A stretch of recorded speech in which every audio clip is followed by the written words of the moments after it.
I am the consultant for New Mexico, but with your own site, it will be specific to your state. So really the only time this comes into play is whenever you're looking at the standard alignment of how our curriculum aligns to your certain standards. So mine, of course, is New Mexico demonstration site. So I just wanted to be transparent that this is not just New Mexico content. This is, of course, for each state has their own unique standards alignment. So let's just get started with setting up your courses. So if you're new to iCEV, everybody starts out the same with clicking this green button and setting up your courses.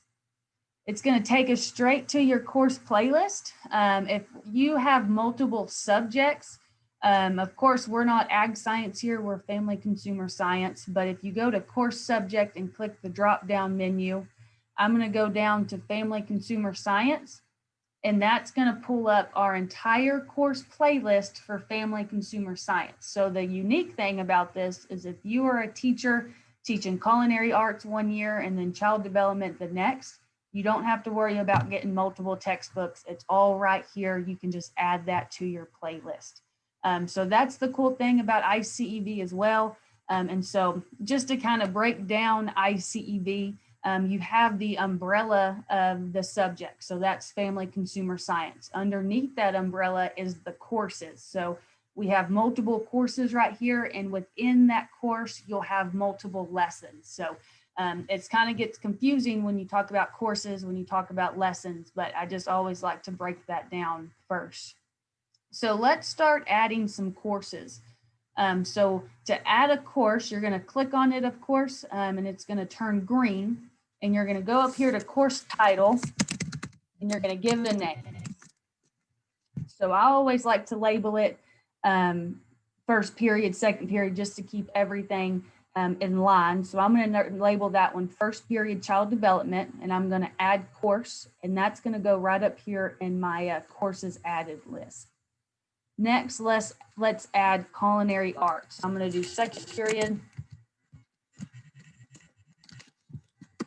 culinary arts. So I'm going to add that course. And so you can continue to add courses, or you can just hit finish after you're done adding those courses. And so I'm going to hit finish just for the sake of time. And so now that's going to bring us up to our My Courses page. So if you're familiar with iCEV, this is where you have everything lined up the way that you want it. You can move things around right here. Most of the time, teachers have multiple courses lined up here. And so this is the start. And you can always go back to add new courses throughout the semester, of course. So let's dive into a lesson and look what that looks like. So I'm going to view this child development course. And so the first thing you notice is that we have multiple lessons right here. So this is what our curriculum team has put together in the order that they thought it should be taught, but we know that each teacher has a unique style of teaching. You have your own ways that you might want to teach child development, culinary, etc. So you actually have the option to customize these courses. You can remove certain lessons, you can add lessons, and you can move stuff around within the course. And so to customize the course, you're going to, of course, I'm in this first period child development, and I'm going to go to customize this course. So that's going to bring us to this page. On the right-hand side, this is where your selected lessons. So all of those lessons that are already within this child development course, so the pre-packaged course. You have the option though to remove some or all of these course or lessons. If you maybe you have a different lesson on child development, toddlers, you can remove that. You can move additional lessons up, you can move them down. So it's basically like if you took a textbook, you chopped up the chapters, or you removed something that you didn't want to teach. So that's what you can do on the right-hand side. Don't worry though, if you delete something, it's not deleted for good. So if I delete this child development preschoolers, I can go over here to the left-hand side under available lessons, and I can search for child development. Now, less is more when you're searching, because this is going to search our wide variety of content that CEV offers. So everything every lesson within Family Consumer Science. You can search for that, and you can really kind of customize your own account here, or your own course here. So I'm going to search for child development, and there is that child development preschoolers. Now, if it's grayed out, that means that it's already part of the course that we have. If not, then you can preview this if you want to see it before you add it to your course. So if I want to add this to our child development course, I'm just going to click add, and that's going to show up at the very bottom, and you can move that around right here. So this is really where you can spend a lot of time customizing, making something how you want it. So once you're done playing around with all of this, you're just going to click finished.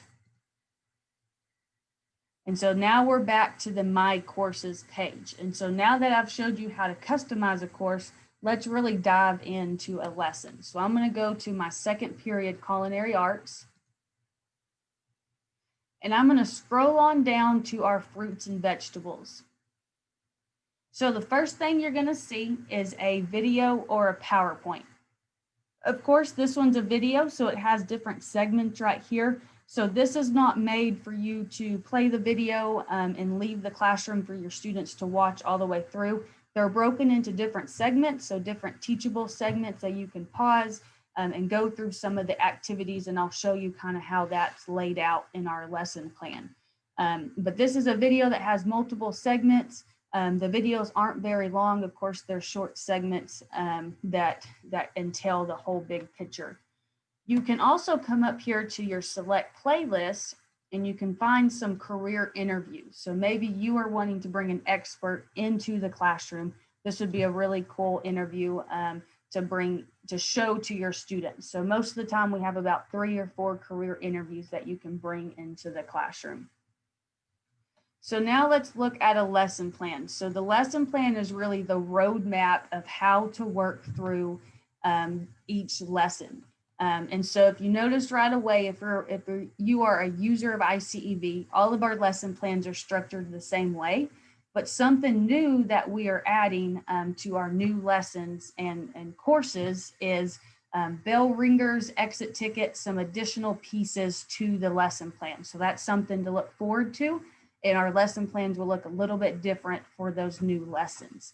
But if you're just looking at our general lesson plan, it's going to have the media type, how long it is. So this is a 58-minute long video, or it's 115 slides if this was a PowerPoint. You're going to have your goals, descriptions, and objectives. And here are those standards of how it relates to your state's standards. So with New Mexico, it's called Common Core Standards. But with your state, it will have its specific standard alignment right there. Again, if you have any questions, please put those in the chat and we'll get to those towards the end. But I know I can go kind of quickly through this on time, but we want to answer all those questions that you guys have. So I scrolled down a little bit, and now here is really the meat of the lesson plan. So this is the roadmap. This is based on 50-minute class times. So this is how our curriculum team has put together for you to really digest that entire lesson and really make it doable for your students and for you to teach all of the content. So just to give an example, class 1, we recommended you show 14 minutes of the video. And then over here in the italicized is a handout or activity that goes with what you just showed your students. If I jump forward to class 11, you show 6 minutes of the video, and then there's a different type of activity that goes with that. So there's always something to counterbalance that, where you have the video and also an activity to make sure your students are understanding what you're teaching them. If I scroll down a little bit more on the lesson plan, you're always going to have activities, and you're always going to have your projects and career connections. So those career connections are those career interviews. But that will be on every single lesson plan that you'll have different kind of activities and projects you can do with your students. Okay, so let's go back to the lesson. And I'm going to scroll down a little bit. So if you remember me talking about in the lesson plan, there's activities and there's projects that go with every single segment of the video. And so those can be found if I scroll down a little bit. Instructional material, if you are a veteran of iCEV, that used to be called printables. It's now called instructional materials. And so if I collapse that, here is all of the printable activities. So those hard copy activity sheets that you can hand to your students and get that grade for them. You'd have to grade it by hand, of course. But if I scroll down a little bit in the projects, here is a good example of a project. This is a recipe, multiple recipes that you could give to your students. The same goes for additional subject or additional courses as well. So as far as like sewing or something like that, there would be a project that your students would practice hemming or different things. So this is an example of a recipe. It would give you the directions, the ingredients, how to prepare it, and there's multiple recipes on this one project. Same thing goes if I go back and click on another project. This one is a binder where your students would go out and find multiple different ways that this is used within the kitchen, so cooking techniques. And so this is another example of a project that you could do with your students. If you notice, you can actually upload these to Google Classroom. And so if you want to upload this instruction sheet, you can just easily upload those to Google Classroom, but you can also implement these into Canvas and Schoology as well. So if you're wanting to give these project instructions to your students, there's an easy way to do that. So if you are not wanting to do, or if you want to add additional step for your students, so if they want to log in with their own iCEV account and complete some online assessments and activities. We also have an interactive material. So if I drop that down, you have exercises and you have assessments that you can assign to your students and they can complete on their tablet, on their cell phone, on their computer at home or in class, and it will give them a grade and put that in the grade book. So I'm just going to click on this fruits and vegetables and just show you what that looks like. So a student will come in here and they will drag and drop and work through this exercise. And so most of these would be either a drag and drop or maybe a fill in the blank. All of our assessments will be multiple choice though. And so once that student finishes this, they're going to click finished. And then that's going to bring them to the summary page of what they got correct and what they missed. So I didn't do very good on this one, but I didn't answer all the questions. But it will show them their total score and their percentage.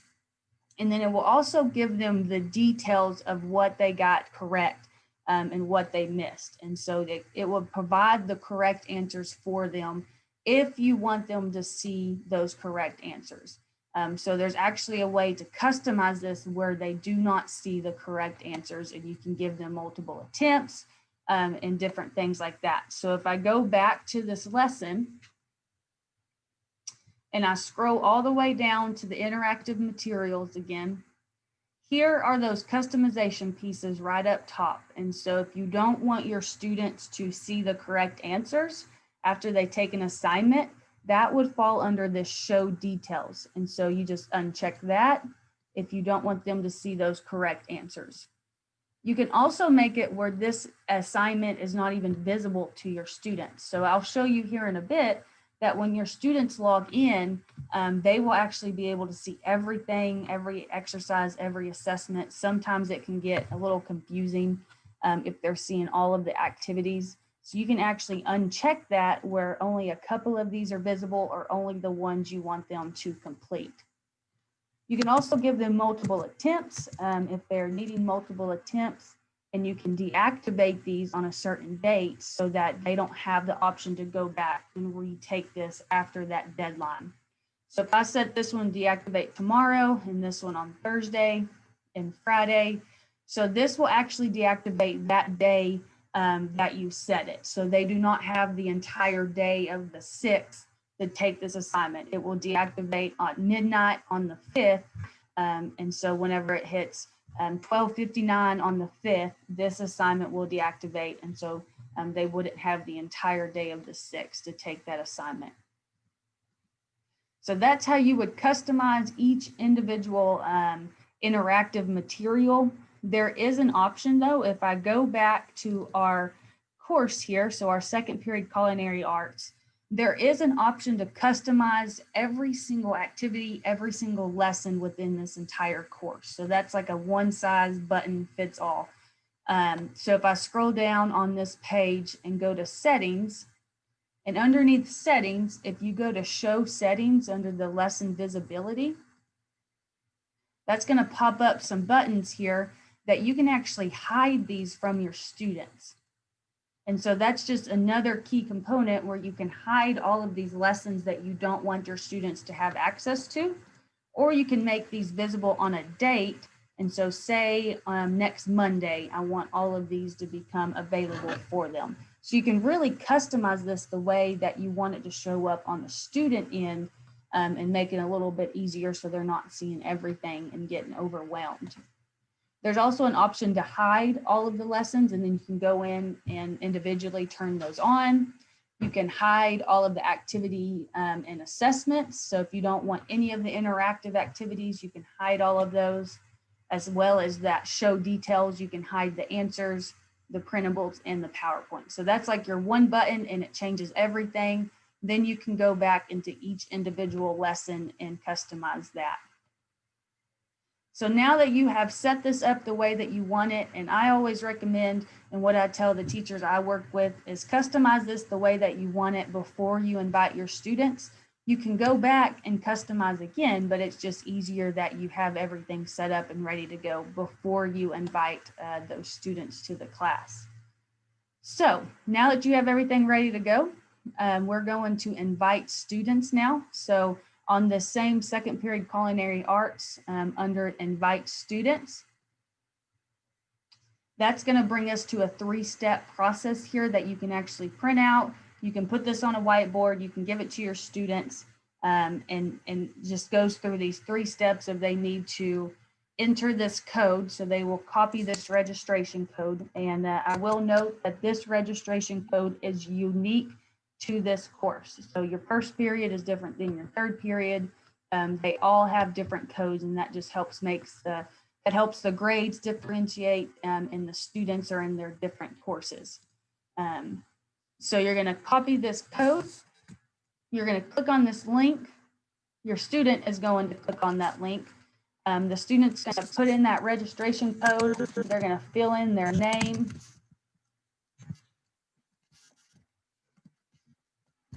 They're going to make their username that you as the teacher will have access to.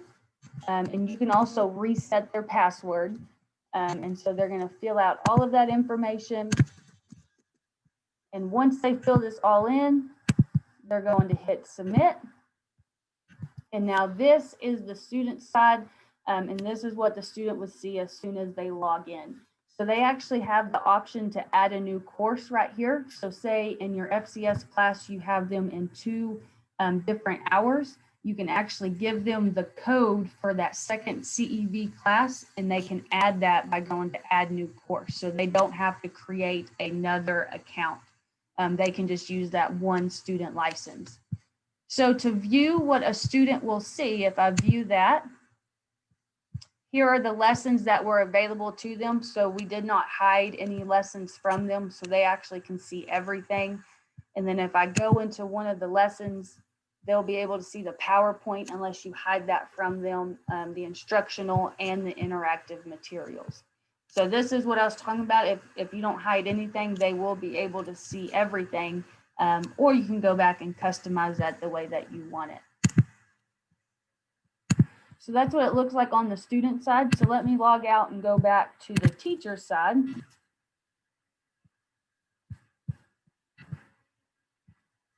So once you have assigned activities for your students and they're starting to complete those assignments, a quick way to check your grades report is on this course. You can go to course grade report, and then you can actually filter students. So say you have a parent-teacher conference, you can actually filter the student's name and view that report.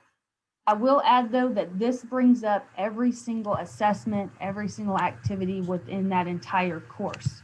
So an easier way is to go back to the lesson that maybe you want to pull information from.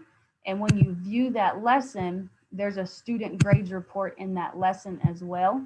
And you can see your student within that. So then that's just the very few activities and assessments that are within that one lesson. So if I go back to our course here, if you want to check their usernames and passwords, that could be done by going to Manage Roster. And so if I click Manage Roster, you will be able to see their username. You can reset their password. You can also move this student. So maybe that student moves to your 4th period culinary arts. You can move that student to that class. They don't have to create another account, and their grades move with them in all those activities. You can also remove this student. So we always recommend at the end of the year to remove all of your students. So that opens up those enrollment slots for the next year. This is also cool because with your student licenses, those are good for an entire year. So say you have a student that leaves halfway through the semester or something, you can remove that student and it opens that up for a new student that comes in. So we always recommend going in and removing those students and cleaning up that account so you're not using a student license that could be used for somebody else. So if I go back to my courses page, there's another way to manage your roster where you can see every single student within every single course. And so if I'm on my courses page, I'm going to go down to roster management. And so there's our 2 courses. It will line out every single student that you have in there. And you can also click to remove students this way. And it's a little bit easier of cleaning up your account this way.